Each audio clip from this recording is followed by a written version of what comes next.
Baik, Assalamualaikum warahmatullahi wabarakatuh. Kami ingin mempresentasikan hasil review artikel yang berjudul Literatur Review Research Akuntansi yang ditulis oleh Fitri Wulandari dan rekan-rekannya, serta dipublikasikan dalam Jurnal Akuntansi tahun 2022. Review ini membahas perkembangan riset akuntansi keperlakuan di Indonesia selama periode 2027 hingga 2021. Kami dari kelompok 2 yang beranggota yaitu Padia Mulyani, Firmansyah, dan saya sendiri Fauzia Nurfadillah. Adapun latar belakangnya yaitu akuntansi keperlakuan merupakan cabang akuntansi yang relatif baru jika dibandingkan dengan akuntansi keuangan dan manajemen. Bidang ini menekankan bagaimana keperlakuan manusia mempengaruhi informasi akuntansi dan pengambilan keputusan. Oleh karena itu, penulis merasa perlu memetakan perkembangan riset akuntansi keperlakuan di Indonesia agar diketahui arahnya, fokus, serta ketentuan riset yang telah dilakukan.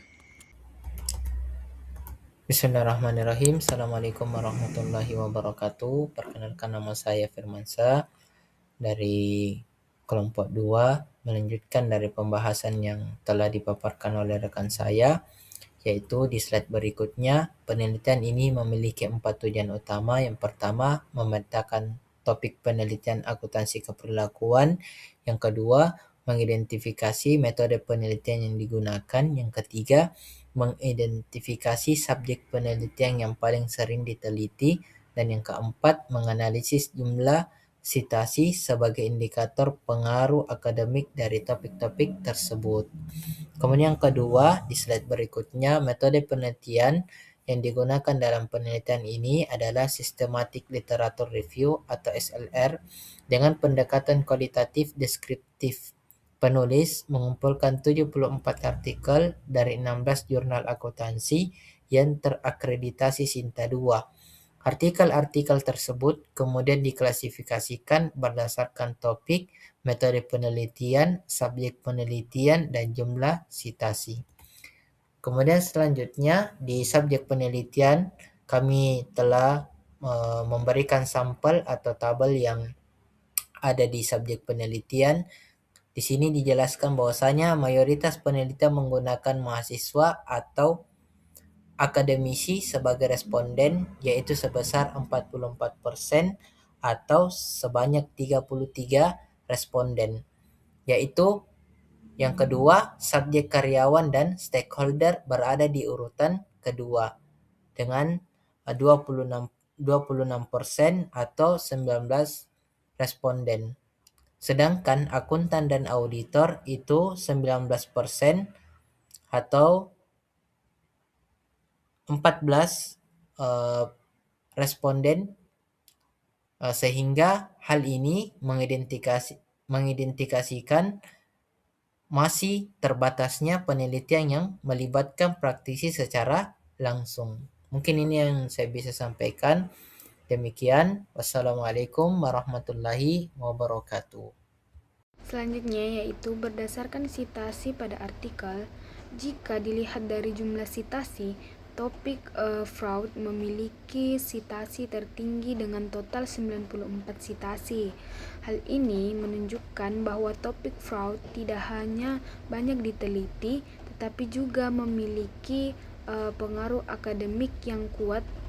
Selanjutnya diikuti oleh locus of control dan theory of planet behavior. Selanjutnya yaitu temuan utama dan analisis. Penelitian ini menemukan bahwa riset akuntansi keperlakuan di Indonesia terkonsentrasi pada topik dan metode tertentu. Dominasi topik fraud dan metode survei menunjukkan adanya ketimpangan dalam pengembangan riset, sehingga diperlukan eksplorasi topik dan metode lain agar perkembangan bidang ini lebih seimbang. Adapun kesimpulannya yaitu bahwa akuntansi keperlakuan berperan penting dalam memahami bagaimana perilaku manusia memengaruhi praktik dan keputusan akuntansi. Dominasi topik fraud menunjukkan bahwa aspek perilaku masih menjadi faktor utama dalam terjadinya penyimpangan akuntansi di Indonesia.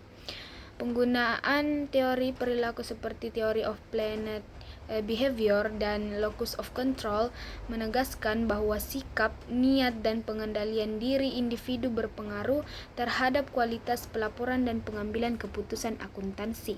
Oleh karena itu, akuntansi keperilakuan tidak hanya memperkaya kajian akademik, tetapi juga relevan dalam meningkatkan etika, pengendalian, dan kualitas praktis akuntansi.